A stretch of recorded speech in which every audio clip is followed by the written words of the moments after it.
Good evening. Tonight I'd like to talk really briefly about a story in the Bible that confused me for a long time. If you would turn to Mark chapter 11. It's just going to be two verses. Mark chapter 11, verses 12 through 14. Three verses, actually. And I'll go ahead and read it. On the following day, when they came from Bethany, he was hungry. And seeing in the distance a fig tree in leaf, he went to see if he could find anything on it. When he came to it, he found nothing but leaves, for it was not the season for figs. And he said to it, "May no one ever eat fruit from you again." And his disciples heard it.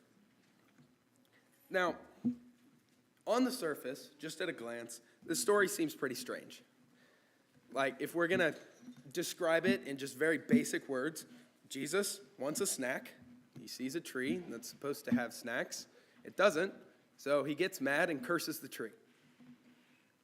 A pretty strange story.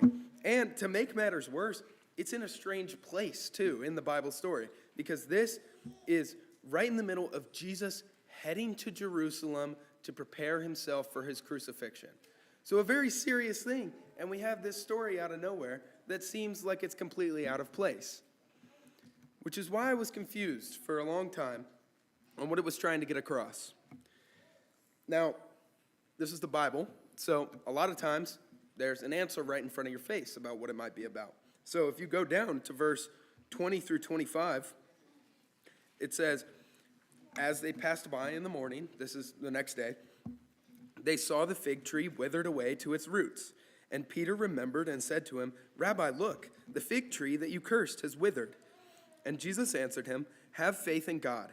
Truly I say to you, whoever says to this mountain, 'Be taken up and thrown into the sea,' and does not doubt in his heart, but believes that what he says will come to pass, it will be done for him.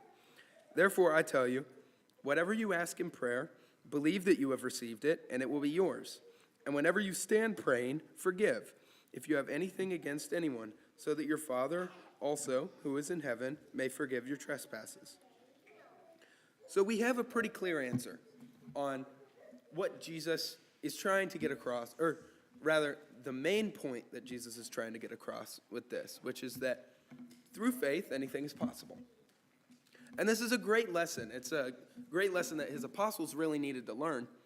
But like a lot of other stories in the Bible, this story has multiple meanings to it if you dig a little bit deeper. And that's what I'd like to do tonight. I have three very short points to talk about in this story on other meanings that we can take from this parable on the withered fig tree. So, the first thing I'd like to point out is this parable gets a lot easier to understand if you think about the tree not as a tree, but as a person. And specifically, the nation of Israel, but also us. That kind of explains why it's there in the story.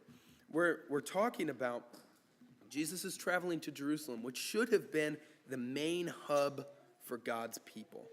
But in between the two passages that we read, we see that the people of Israel have no idea what they're doing. They have turned the temple into a place for exchanging money, and he is just completely disappointed in their actions.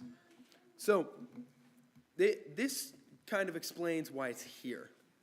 But we still need to talk about what the lessons are that we can pull from this.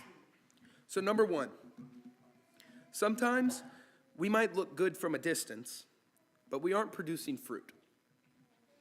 If you see in the story, in verse 12 and 13, Jesus is hungry, and he looks in the distance and sees a fig tree in leaf. And typically what that would mean is that it has figs. But when he goes to the fig tree, he finds that there's no fruit there. There's a lot of people in this world that look spiritual, but when you actually get close and start examining their actions, you find out that they might not be producing fruit of a Christian. We see here that Jesus can see past the appearances. He sees the tree And what he's looking for is not just whether or not it looks like it can produce fruit, but if it's actually producing fruit. So ask yourself, do you simply have a Christian appearance, or are you producing fruit? Number 2, there is no off-season in following Jesus. Again, if you look at the original story, in verse 13, it says, when he came to it, he found nothing but leaves, for it was not the season for figs. So that seems like it should pretty much answer the question of whether or not there was going to be figs on it. It's not the season for figs. There's not going to be figs. But Jesus doesn't seem to care. He's looking for fruit, and when the tree doesn't have it, it gets in trouble. So apply this to people. Whenever you decide to follow Jesus, you're making a commitment that lasts every day for the rest of your life. That's not to say that there's not going to be bad days, but the commitment that you make is to follow God even through those bad days.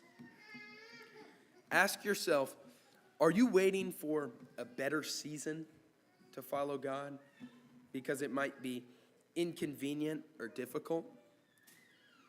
Because if you are, Jesus could come at any time, even if it's not the right season for you. Number 3, this warning that we have here is also an invitation. Jesus tells this story for a reason. And it's not because he just really likes cursing the trees and people that aren't doing what they're supposed to. It's because he would much rather if he went to a tree and it was producing the fruit that it should. I'll turn to one more verse and then finish up for the night. Matthew chapter 24, verses 42 through 44. It says, therefore, stay awake, for you do not know on what day your Lord is coming. But know this, that if the master of the house had known in what part of the night the thief was coming, he would have stayed awake and would not have let his house been broken into. Therefore, you must also be ready for the Son of Man who is coming at an hour you do not expect. Jesus is coming at a time that you can't expect. So you'd better be ready with fruit at all times, just in case. He gives us these warnings because he wants us to be ready for him. And he gives us clear instructions throughout the Bible on how to live in a way that produces fruit. If you know what steps you need to take to make that commitment to God, to be fruitful, or if you need help from the church in getting back on track, we would love to help you with that. Please come forward as we stand and sing.